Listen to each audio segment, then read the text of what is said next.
Сәлеметсіздер ме? Мен геологиялық барлау колледжінің 3-ші курс БК-72 тобының студенті Сержан Фаділжан.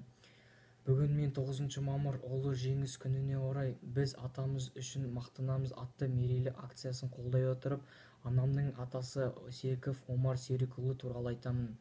Ол кісі 1917 жылы 15 қаңтарда дүниеге келген.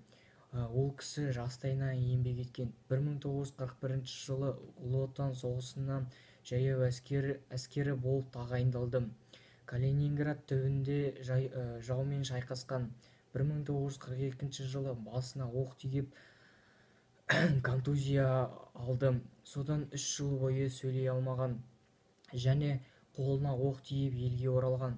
Елге оралғаннан кейін отбасы құрып, 5 қыз, 2 ұлды болды.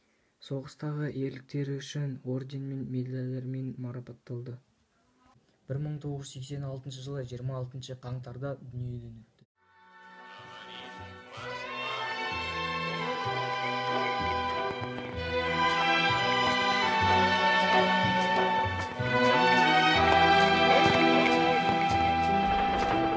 Мне кажется порою, что солдат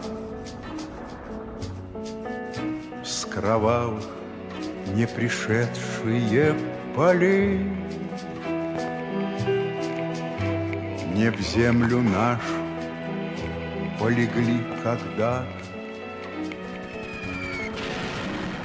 а превратились в